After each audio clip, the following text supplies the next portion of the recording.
Hello, good day, viewers. If you are new to the channel, kindly like, share, subscribe, and please do not forget to hit the notification bell. The Biafra evangelist. That is me. After the Benjamin Johnson is Nachi, the only Biafran evangelist that speaks nothing but the truth. After the Director General of DSS made that position, that people should defend themselves, we are seeing different twists. We are seeing the Benjamin community asking and demanding for ESN to come to their aid.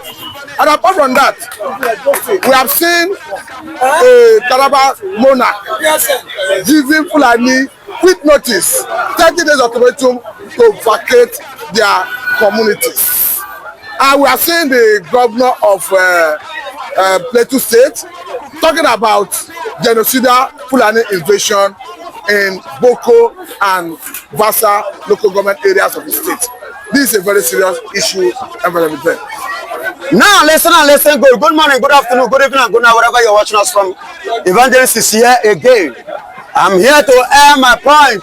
You know, there is a saying that truth is bitter, but I am here to correct that no. The truth is not bitter, but we are the one that is not happy with the truth.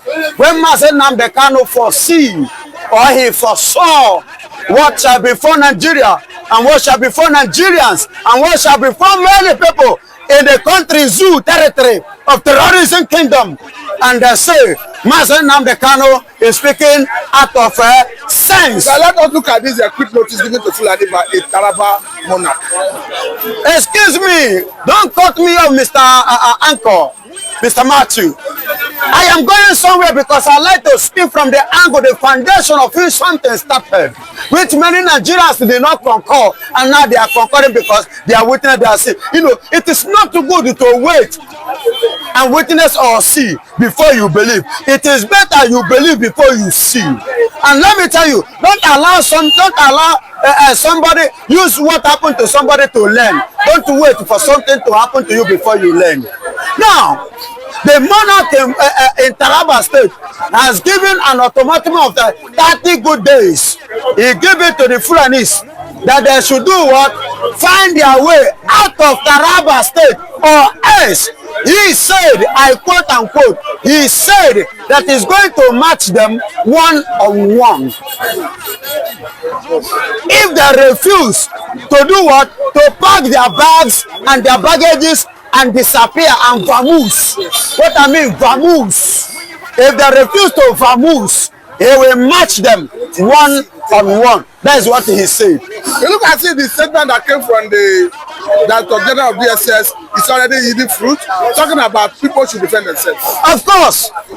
And not even if you say the statement come from the DG, that means you are downgrading the prophets of God and the greater prophet of our time, which is Master Nnamdi Kanu, because he was the only person and the first person that saw this thing and he said it.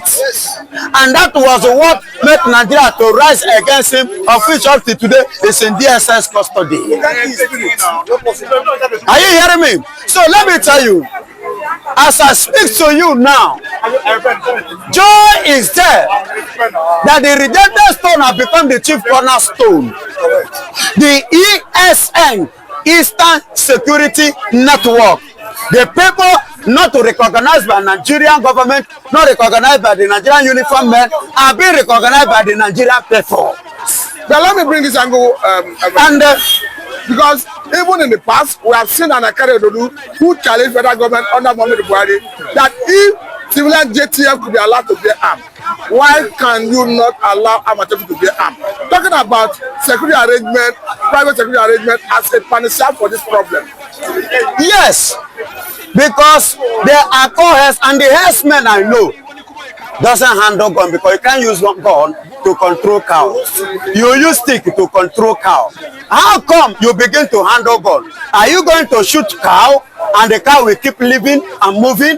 It's not possible. Of course, it's not possible. So definitely, they have another agenda that makes them to employ or deploy gun in their system with a motive that only them, and that is what I'm exposing, which Master Nnamdi Kanu earlier exposed, because they have already said it. Is it not Sanusi? Is it Sanusi or whatsoever? One of the northern prominent personnel said, "With if not for Igbos, that they would have conquered this country." Now let me bring this angle. And there is something I want to say, my brother. This ECN of a thing are the people. Do you know why people are calling for ECN in Nigeria?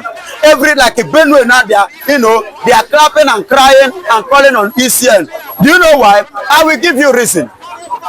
Military-wise, they have been failed. Police-wise, they are failed.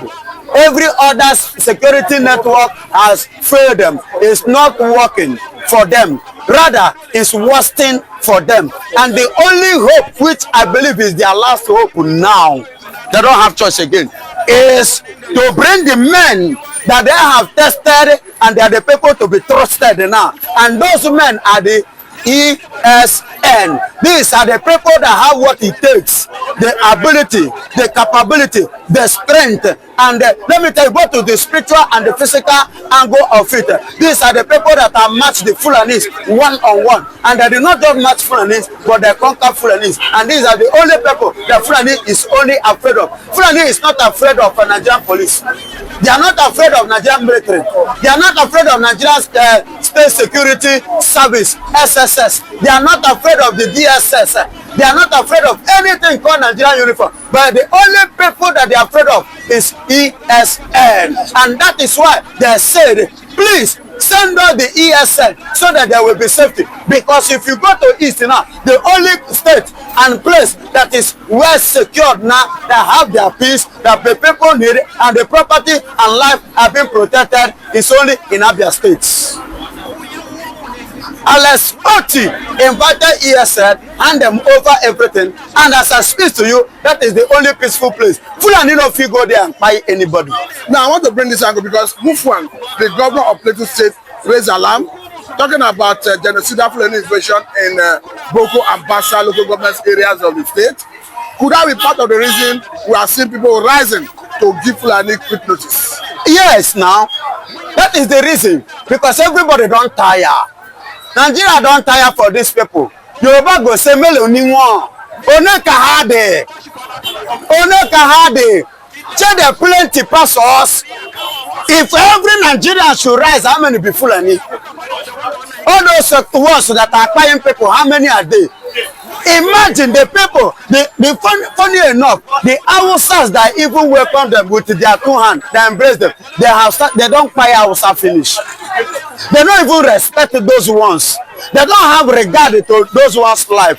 So listen, that is why you see everyone, both in Taraba, both in Benue, let me tell you, as I speak to you, even the Taraba now is looking for a way to invite his ESN so that there will be safety in their life. That is why I say, under 30 days, you people should evacuate or I will match you one-on-one. How can he match the one-on-one without the help of the ESN? These are the only people, the security department, the only security personnel that have what it takes to do what? To curb Fulani's excess in this country. Okay, tested and trusted. Now the Hausas themselves are already crying.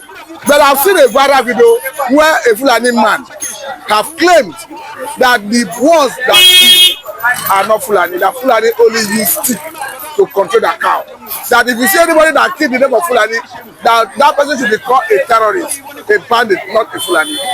That means that is a Fulani saying this. We have two types. That means we have two types of Fulani. We have Fulanis that are herdsmen to nature and to the core. And we have Fulani jihadists that is in their nature and in their calling is to buy people. And that buying and in their blood is to Islamize this country. And these are the people that Sanusi group of company, Atiku group of company, and the Arufai group of company, Muhammadu Buhari group of company. These are the people that they are using. And these are the people carrying AK-47. Because I don't know the original herdsmen. They don't carry AK-47. They only hold stick. Now, seeing that the president of the country goes by the name of the president and the commander of the armed forces, and seeing that the constitution is very clear about what shall constitute the primary purpose of governance, because the constitution is very clear that the welfare of Nigerians and their security shall be the primary purpose of governance. Are you satisfied the way Tinubu have handled the affairs of Nigeria in terms of security? No, I'm not satisfied. Tinubu has failed 100% woefully because under his regime, this kind of thing is happening, and he's just talking. But if they, when they kill the Fulani, 16 of them, he deploys soldier. But Fulani have been killing, he didn't arrest any of them. Even in the northern side of the Nigeria, of the country. Now, let me tell you, I want you to mention a place that is safety in Nigeria. Mention both in Yoruba, even in Hausa in the north, both in the middle belt, in the Lagos here where you are. Relatively safe. It's safe. Here you are. Here that I am. Yes. Do you know why I am safe? Because here we constitute of many different this thing here. Do you understand? And secondly, let me tell you, if you are talking of safety, it's not only safety of one person. Oluwale here is not far in this very place. There are no 5 person. Fulani no 5 person there. Ajayi Road, Okera Ajayi Road, Oseni bus stop. There are no 5 person there. Within a space of 1 month. I don't want to talk about what is happening in Fagba. I don't want to talk about what is happening in Ketu. Should I mention what is happening what is it called? That about the expressway. Where? And you are telling me that here is safe. In which way? Here is secure. In which way? Nigerian police have failed me and you. Take it or you leave it. Nigerian military has failed us. Take it or you leave it. Because they are partnering with the Fulanis. These people that are carrying this evil. They are partnering with them. They will come and tell you, Boko Haram, the one that take to arrest. They say arrest them and they hand them over and give them to then when you arrest them and give them, they will free them. And after freedom, they will include them to Nigerian military. After including them to Nigerian military, what happen again? They will carry gun and carry our arms and they will travel, they will run away. The ones that will remain, they will use them against the Igbos, the Biafra, to go and terrorize every other citizen that remain in this country. Thank you very much. This is a good place to let you go. God bless you. Thank you very much. Operation Defend Yourself. Thank you very much.